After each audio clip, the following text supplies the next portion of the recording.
Setting weekly intentions is really about mindfully choosing the direction and focus for the week, which is a little different than the traditional goal setting in several ways. Greetings, everyone, and thank you for joining me on this episode. On this podcast, we discuss topics of interest for professionals who fall at the intersection of public health and entrepreneurship. My name is Dr. Charlotte Huntley, and I'm a public health entrepreneur with over 25 years of experience in both healthcare and in public health, and I've supported a lot of entrepreneurs along the way. On this particular episode, I'd like to discuss with you, or maybe we'll answer a question.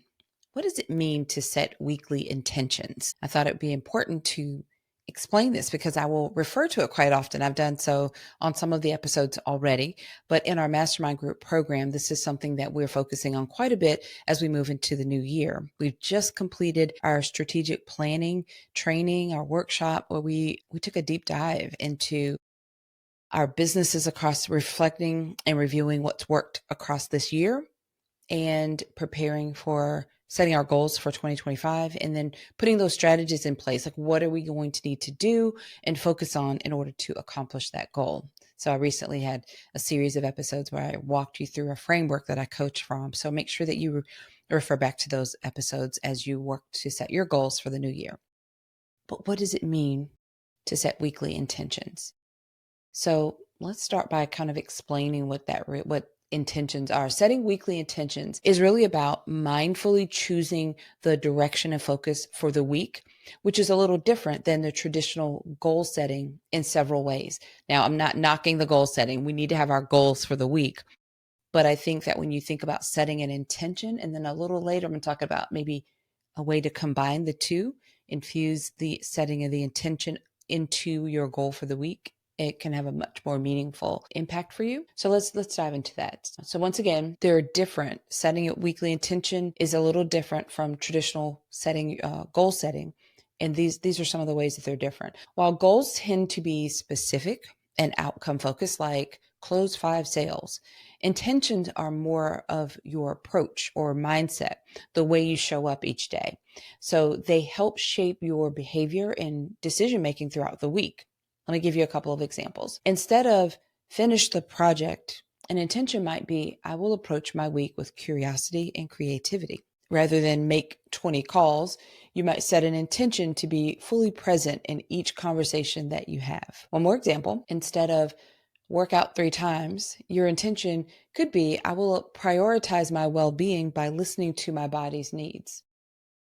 Don't misunderstand. I'm not saying we don't need the goals. I'm just suggesting that we bring intention. Setting an intention can be a powerful approach adding to that goal that you have or that focus for the week. Intentions create a framework for how you want to experience your week rather than just what you want to accomplish.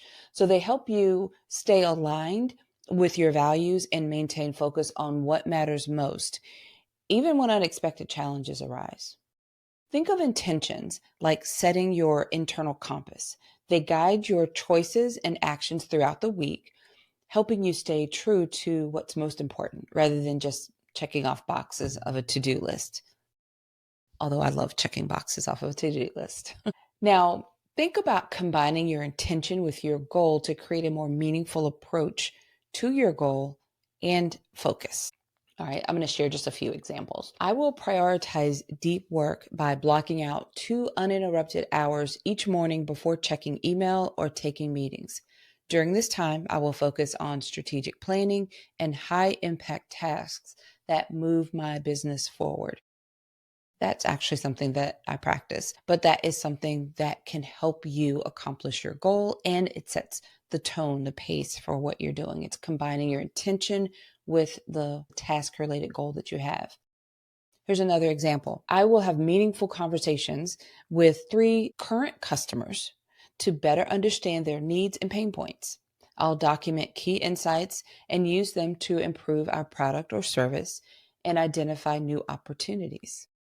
I love that one. Here's one more. I will invest in my own learning and growth by spending 30 minutes each day studying successful businesses in my industry, reading relevant books, or taking online courses. I'll apply one new insight or strategy that I learned to my business by the end of the week. That's a little lengthy, but you get the gist, right? These intentions combine specific actions with clear outcomes while they're remaining flexible enough to adapt to any dynamic schedule. The key here is you've heard me talk about how mindset is a critical part.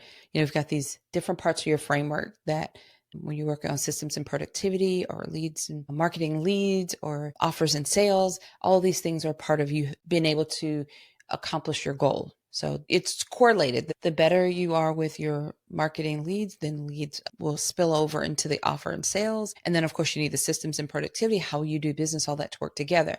But I've talked about how mindset is huge. It kind of overlays in the background of all of those areas. And it's always something to be aware of, and how we think about our ability to do our business and how we approach our business. That's our mindset. So when you incorporate setting weekly intentions, you're kind of proactively setting the pace so that you can't prevent some of these mindset issues from coming up. Fear and all the things, they're going to happen, but you're proactively setting yourself to better be positioned to recognize it and to address it early on.